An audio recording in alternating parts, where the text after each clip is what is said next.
we're ready for the person and character concepts in this Seminar 6. And in Seminar 6, we're particularly focused on the 10 tasks for the person and character concepts. Now this is, I said we'd be making a shift toward the much more practical. It is still within the model kind of category, but it's the part of the model that is getting toward the very much more practical way that this is used to help people. So we will be referencing these two books quite a bit more in this section and the next one. So you might want to have those handy if we need to just reference those. Also, as we go through this section and the next one, I know some of you are already meeting with people that you're training to be character mentors. And so it'd be very helpful if there are things that you've come to learn about that process already that we can use to read some of the content for what we're talking about. That'll make it much more relevant, I think. Okay, now in this particular section on 10 tasks, if we look at page 19 to 21 in the smaller of the two books, it'll begin with a reference to the process of life coaching, and then it goes into, and it's a very brief section called Life Coaching as a Process. And it gives the three stages to the change process: telling the story, setting goals, situational goals, and taking action. But if you turn the page, this is when, in this book, I first introduced the idea of the 10 tasks. And if you remember in the life of mentoring, which is not the ultimate way of doing the character mentoring, but it's the beginning way to practice, there's use of worksheets. And then in the life coaching level, which we call character mentoring 2, we're not using the worksheets, we're remembering that there are certain things that are helpful to do during the meetings. All right, so that's the first time that the 10 tasks are talked about, and they're just laid out here. And we'll come back to it a little bit more specifically. A lot of what they're doing in this section and the next is pointing out different parts of the two books for you to be able to know where things are at and what they're being used for. And so here it's just introducing this concept of what happens in the Character Mentor 2 or life coaching meetings. Nothing really surprising. I mean, they're telling the story and setting situational goals and working on virtues. I just laid it out in a very simple kind of 10 kind of different aspects. Then on the page 41 to 44, that is just about the whole issue of boundaries, and it's another part of the working with people that we keep in mind, we should keep in mind that we would work out of compassion for people, but we can actually burn ourselves out if we're not careful. That we work within our area of competence, and we don't try to do things that we haven't been trained to do. We maintain a certain confidentiality, because that's just a way of building and maintaining trust and with our clients. And then there's this little bit on working with people of the other sex. And for people who are, in this case I'm talking mostly in terms of heterosexual male-female kind of working together. There are different opinions about that, and of course, the very safest position is that women only work with women and men only work with men. It was impossible for me as a professional clinical psychologist to do that. I had to be willing to treat people who came in to see me, male or female.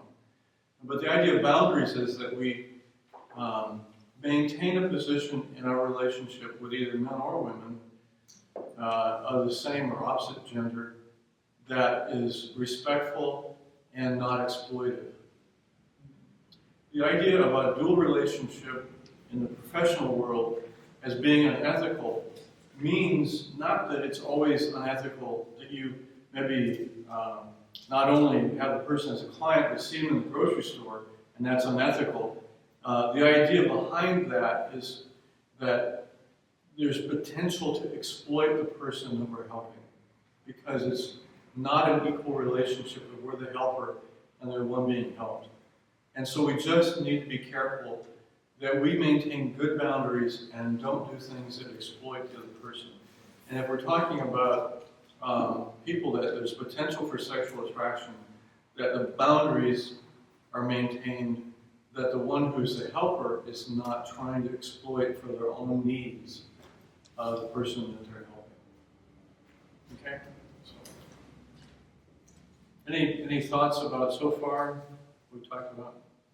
I think for me, what's really been important as I read some of this is the boundary where you talk about helper compassion fatigue, secondary post-traumatic stress disorder. Just because when you start working with people, you find about their problems, you begin to have compassion, and then you can take on their problem too much, and it becomes an unmanageable part of our person. And at least I've struggled with that myself, and I think it's important to mention that, and find distance. Caring people do run the risk of being caregivers who do have that happen.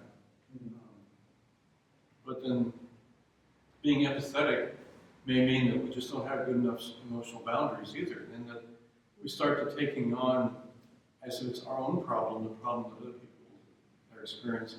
Right. And so that adds to that kind of compassion fatigue if we have difficulty keeping that kind of boundary emotionally with others. But it's very important and very common problem that happens for helpers. It's just tired. That's what I like about the supervision time, is because it's not only we're talking about our clients, but we're also talking about how we're doing with our clients. And so if we get help there. That's an important part of it, our own process as helpers. I think knowing our own boundaries as well of our limit, that if we have experienced trauma things in different areas, sometimes we expose ourselves to a situation like that. Could be sensitive, maybe not for everybody, but knowing our own boundaries. I would like some advice on also how many sessions are advisable per day. Per day? Yeah. Yeah. Okay. I don't know if there is some advice on that, but I have my own idea of what it's okay for me and not. I think that's the most important thing, is find out what's okay for you. When I was beginning to practice, I'd gone from being in charge of the counseling center at Pepperdine. So it's a professional setting and on campus there, to going back to a church we'd been a part of, and they wanted me to start a practice. So I was a licensed psychologist starting practice. I would see anybody who came in, and I had a sliding scale. So what happened was that I would work 4 days a week, and I would see 10 people a day. 10 appointments, intensive counseling psychotherapy per day, 4 days in a row. I learned after a period of time that I began to feel very mechanical. So know your own symptoms of when it's too much. And I knew that when I became really more mechanical, losing some sense of who I was as a person in a broader kind of experience of life, that I needed to back away. And at that point in life, I could do a lot. 10 for a period of time was not an impossible thing. It wasn't sustainable for long term. And I started getting some help. I hired some people to work with me. But we each have that kind of optimum level that we have to learn about for ourselves. And I can't do as much as I used to just because I don't have the same endurance. And probably some permanent, a secondary post-traumatic or compassion fatigue. It just never will go away. I mean, I think there can be management of it, but I think over the years, cumulative effect of it, and so that maybe we don't have as much endurance, age, and that kind of factor. But it's always good to be thinking about what's good for me, what works for me. And it's not a weaker person, it just means a different kind of person. And some folks need a better blend of things. I moved on into doing full-time faculty work, blending of practice. I had a lot of years of only practice. That was helpful. Now, I also want to point out then in a later section, these are in book one of this particular smaller book, the first half of it there, where it's presenting different topics called basics. There is one putting it all together, and that starts on page 53. And I would encourage you to go back and reread these sections, because this is the 10 tasks, and then I connect it with the background of the material person, and also then I go on to do a narrative about the 10 tasks and how those would be interwoven in the meeting. And so I just encourage you, conceptually, I think it could be helpful to go back and just refresh after having been doing the work you are. And then finally, in this particular part of it, of this, I want to mention and we'll spend some more time talking about the individual things within it. Let's see. But I also have a section here on life goals and situational goals together, page 81. And so this is where I'm talking about, you do the two simultaneously. The life goals are goals that you use for everybody. Has to do with character strengthening, has to do with deepening their here and now relationship with God or higher power. And then the third goal, of course, which is a resulting resilience kind of goal, along with what you've learned from their story, needs to be worked on. The situation that they're needing to address in their life. That's a situational goal.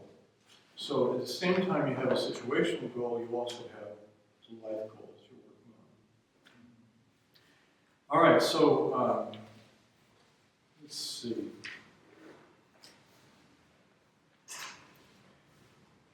I'd like us now, with the time remaining we have, and we have at least 20 minutes, let's just talk about what kind of sense this makes to you guys now, how it might be coming up in your own work, and how it might be coming up as you train other people. So now I'm going to rely on you all to help carry the rest of our time. Say the first question again. Because 3 questions at once is... Let's say them one at a time. Take 3. Okay, that's a good point. Now, first question would be, as I just lightly touched on these different pieces of information here, any reactions to any of that in terms of how it makes sense to you now or what still needs to be clarified? About the 10 tasks, it doesn't necessarily, as I read in the book, has to happen during a meeting, right? The 10, it's Not always every meeting, all of them. No. They're just main things to keep in mind. I sometimes try to, maybe I stress on that.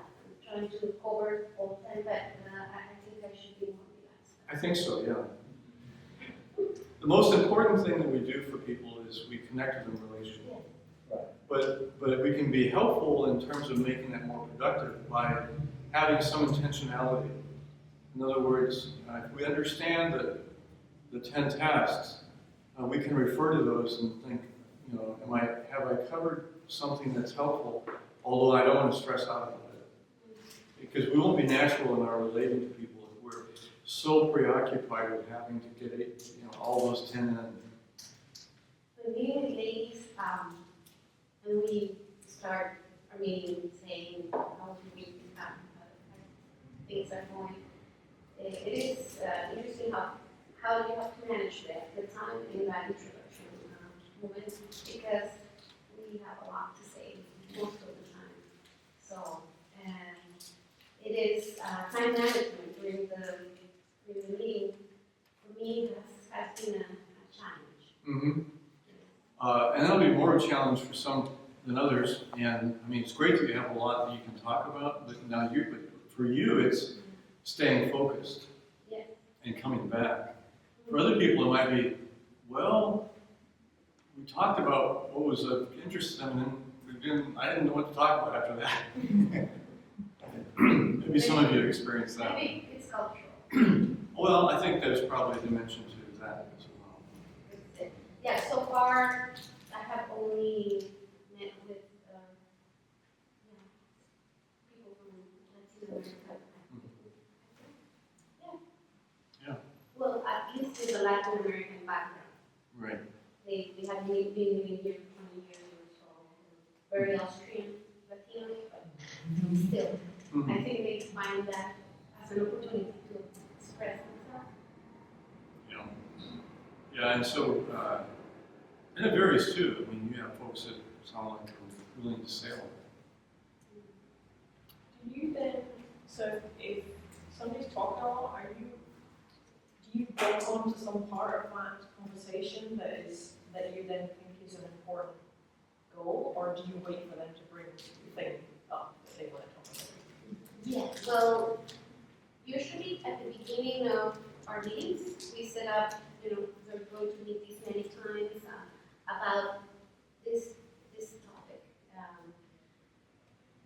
If we're using the worksheets, it's more structured, but if it's a life coach, a coaching session, let's say it's more flexible, it could be them bringing it up, but if we do the worksheet, You already know what I'm talking about. yes, they are a manageable situation that is leading for them to take the step of doing sessions, doing the process. It's clear from the beginning. And of course, there will be other topics around it, but yes, usually, as you say, what would you like to talk about today during the life coaching is more flexible. So, what's it like for you? How's it for you in that regard? If I'm using a worksheet and I've already got an established topic, then I'm okay with that. I'm also okay with going off topic if something really important comes up. Mm-hmm. Then I'll shelve the sheet and I'll focus on that goal. If I'm not working with a worksheet, sometimes that goes okay. Worst case scenario, I say to the person what they want to talk about, and they go, I don't know. So if I get a really quiet person, I would Yeah, you don't have any story happening. I don't have a story, I don't want to input into their life. Yeah. But yet they have sought me out and want to play with me, and I think this is a bit puzzling. I don't know what to do. Yeah, so those are the kind of times where we get a bit creative. We say, well, maybe what we ought to focus on is your difficulty identifying something. And so, then It's you. like you've got Dennis sitting on your shoulder. What do you need to say? Maybe, I don't know, if it's the first meeting, sometimes, yes, of course, it's very difficult, but sometimes, like, notes from previous meetings bring up, like, prayer requests. I take notes from prayer requests. Oh, do that. So Yeah, how do you close the think show, I'll go back to this? that. Yeah, that's what I do. I bring back topics that seem important at that moment to see if that works. If not, It's like, it's almost like fishing with the bait out. that's Mhm. hard. Yeah, it's fishing, and it's also filtering the process that we go through internally. Where we're trying to, I believe, identify what is probably more crucial to that person, and may also be consistent with the themes that we've been seeing in their lives, and then we can help direct them to spend more time on those particular topics, and they become kind of the story for that particular meeting that we want to focus on them. So sometimes we have to actually do that kind of focusing of them as well. One case that I found challenging, very challenging at the beginning, to the point that I was almost giving up. I'm continuing with the meetings, and Mhm. it's a teenager, 14-year-old little girl, and yes, to just get myself to connect, to try to get those topics and words coming out. Even then we tried the worksheets, and she's like, oh no, I didn't have time to do it, but I want to come to the meeting. I didn't understand the vocabulary, it's very difficult for me. She speaks more Spanish, and reading the book, the chapter, has been back and forth, and yeah, to the point that I was discouraged, very discouraged, because I didn't feel I was connecting and helping her, and she really needs. But she really wanted to meet with you? Yeah, she really wanted to come because she's available anytime. I tell her, "Do you think about this time?" Yes, I'll do it. So in this situation, something is happening that she saw that was valuable to her, but it was not apparent in terms of what she was willing to talk about. So there's another situation where you could say something like, you know, it seems that there's not a lot for you to talk about, but that you really want to come. I'm thinking that probably something about our meetings and our being together is just important to you. I wonder what that might be.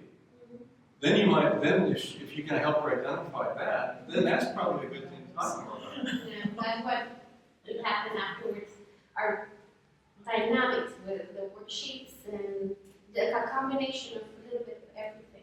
Even doing the worksheets right there with her, reading the chapter with her and summarizing and just thinking, okay, what is more important, or what you're interested in this part of this topic we're looking at, or just stopping us to say, oh, okay, you had a situation at school today.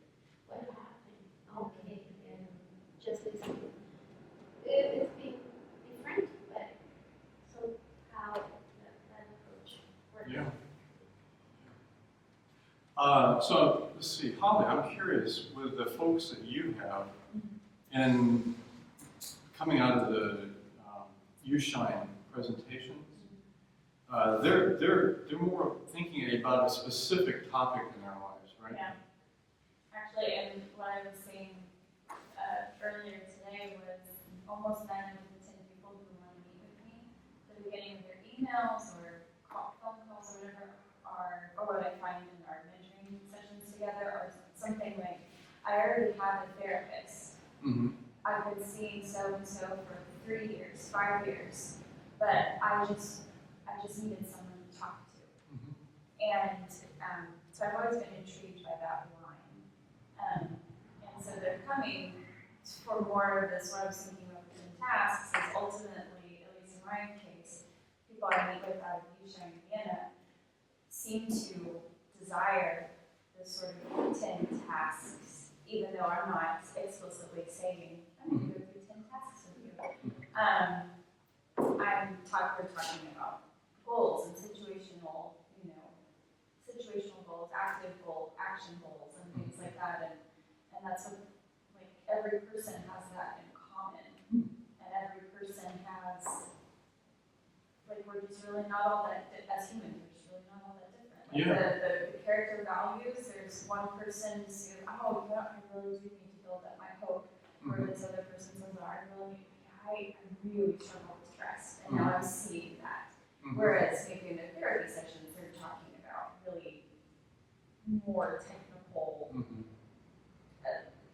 situational, And maybe past process, and it could be even family history or whatever.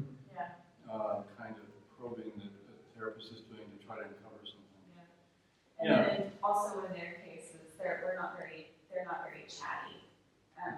They've come with a mission, and so they're usually meeting me for the first or second time, and I usually say, like, this is who I am. How's it going for you today? Oh, well, it's okay. And so then I I'm really just able to say the sort of famous Dennis one-liner of what's most important for you to talk about today, and they know, Yeah. ready to go, and Mhm. then we're able to usually keep it right at an hour and a half. Yeah. Because I say it ahead of time. Yeah, so it's much more focused for them. They've come to see you because of specifically, it really relates what you Shine is doing with what's happening in their lives. Already getting therapy, and that's working on that kind of side of it. But there's something else that they're wanting, and this is filling that need. But they pretty much know what they want when they come in, and that you're helping them just to get there. And that's great. And through the use of character strengthening along with situational things. That's great. That sounds like an ideal situation actually, because they have a therapist, so they're not expecting you to be that. So that takes some of that pressure off of having to watch those boundaries when it gets into counseling or, Yeah, a little bit. I have found I do find myself getting stressed out inwardly when they start frequently referring to their therapy sessions and telling me what their therapist told them to do and what do I think about that. And I'm like, I don't know. That's not my style. Yeah, to graciously bow out of that. Yeah. I've tried multiple creative ways of sort of asking, and so what do you think about that? What do you just give that back to you? What do you think about that? What do you think I should think about that? Like, I don't know if I'm actually, it just, that actually Deflecting, I think that would be called yeah, I just deflecting. try to back it back. I don't want to take part in your own therapy sessions because this isn't what this is. So most of that is kind of a gentle reminder of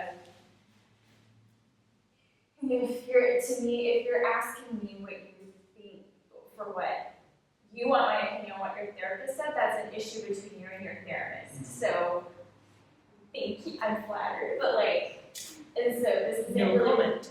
Yeah, no comment, and let's get back to situational goals about time management, because now I'm really stressed. So that's it's kind of like a 50-50 thing. On the one hand, okay, there's a professional in their life and they won't expect me to fulfill that, but on the other hand, they're kind of judging their therapist a little bit, and they bring that into our sessions, and that gives me anxiety a little bit. Yeah, you don't want to get caught in that. Yeah, no. I don't want a phone call. Yeah. But Clemens, just thinking about that, because you wear both hats to some extent, but getting the professional counselor training and then doing the mentoring, coaching, character mentoring too. So that you're probably caught in that dilemma both ways at times, right? Which way to go with it? Actually, lately I've mostly been finding myself in situations also where people come to me and they're like, hey, I thought it would be good to talk to somebody. Talk about what? I don't know. Very, very imprecise. And I find it sometimes difficult with all the training that I have. This is what I need to work on. This is how I need to structure it. This is what I need to pay attention to. Of course, the clients don't know all of that. So they just start talking about something. Yes. And it is very difficult also for me to filter out what is really important. And I repeatedly in the process of meeting with people over a period of time, I come to a point where I realize I don't really know where we're going with all of this. We're talking about problems at school, and then here's something family related, and I mean definitely there's an issue there with that attitude of his, but what does he want to talk about really? And that is one of the main challenges I also face, where I'm currently trying to address that with all the what is it that you want to do? What do you expect from me? What is it really kind of I try to define the relationship as clearly as possible to really make sure, okay, I'm actually working on the right thing with this person. Because of course, I see all kinds of things that need to be worked on. Yeah, all different directions you can go with it. Yeah, clarifying, hey, what do you expect from me? What is my liberty in talking to you? Do you want me to correct you when I see something? Do you want me to just confront you about it? Do you want me to pamper you? Do you just want to talk about stuff and listen? And yeah. Yeah, and that's a deriving of what's the most valuable to the person in the relationship. Yeah. For instance, with Sonia, with your person, the value was could be just having an older person she can talk to, right? Hardly, but not knowing exactly how to do that. You're having to decide, I would think, all the time too. Do I take this in a counseling direction? Do I take this in a character mentoring direction? And but one thing that you can always think about either way is the character virtues and strengths. You know, and how would they want to be in all these situations? What kind of person do they want to be? How do they want to be functioning in all those situations? Because it can be, it sounds like some of those folks have a lot of different kind of individual sorts of issues that can be talked about. You want to know more generally, you know, where do they want to go with this? And people don't always know. I mean, they've never maybe been in counseling or therapy. They have no sense about how it works. A little dissatisfaction in life and they don't know what to do. They've heard that it can help, so they try it out, right? But they don't really have much of an idea about how this all works. And so sometimes we have to actually educate people. And we're doing a fairly non-invasive approach here with the character mentoring. It's a lot of teaching, educational application of stuff. And that's a good place to start. And it's a good place to start rather than in the counseling side, the therapy side, where you start probing, you know, and you go for psychological processes and issues. And not that you make up things with them, but I mean, you uncover things. Hopefully you don't make up things with them. But, you know, hopefully they're real things that are going on. But you know, that's an invasive process. But what we're doing is something that anyone can benefit from in some aspect of their life, growing in terms of some kind of character qualities. And so we have added benefit for almost anybody who walks in our door that we get together with. And we can educate people and say, look, this is what I like. I mean, you have to educate people about what you do and don't do. You don't critique therapists, you know. We educate them. This is what we work on. This is everybody needs in some way to grow in these areas. And I'm sure that it can be something beneficial to you. You just need to know what areas and what kinds of things will help you function better in your daily life and how you want to be. As you mentioned once, the example of the injury to your shoulder, and how you cannot fix things as a therapist or someone, a professional counselor or therapist could do it, but strengthening the surroundings with the character strength will somehow come to a point in which could be helpful for the person. That illustration has helped me also to explain to different people that these are my limits, but they're are very beneficial for your life in this sense. And it is unique. Every person, it's just a very, very heartwarming to see how every person is such a unique human being in their behavior, in their way of seeing things and approaching the person. It's just, I think our work with the Holy Spirit also giving you some discernment on the way. Yes, and it's not about you, and definitely, as Becky said earlier, it's about Him and to work through this material or this time we spent. Yeah, and you bring up a good point here too, as we're kind of coming to a close in this section. That is that do we believe that God has a vested interest in the things that we're trying to do with people? In other words, is there a concern and a commitment and an effort on God's part in the same things that we're trying to do? And you said, you know, the Holy Holy Spirit kind of gives you some sort of sense about how to handle a situation. Well, I think we can trust that as believers, we do have the Holy Spirit working within us. And as we're trying to help people grow in their character virtues, isn't that something God's invested in? Isn't that on His kind of agenda in these people's lives as well? And so we're not just trying to do something random here, that's humanly interesting and maybe helpful. We're joining together with the Holy Spirit, especially I'm talking about Christians in particular, but in general, we're in this health kind of growth area. But with Christians specifically, they have been given the deposit of the Holy Spirit. It's a commitment to the inheritance. The Holy Spirit is involved in the sanctification process in their lives. We come alongside, and we're not just kind of imposing this nice idea about character virtues. We are actually aligning with something very important to God that happens in their lives. So we have the opportunity and the privilege to participate in helping them clarify what areas of character virtues that are needed and which ones to grow in. And so we can trust that there'll be times when we'll probably experience sort of an impression of some kind that we need to pursue this particular area with them. And maybe that's a prompting by the Holy Spirit in our own lives as we work with people.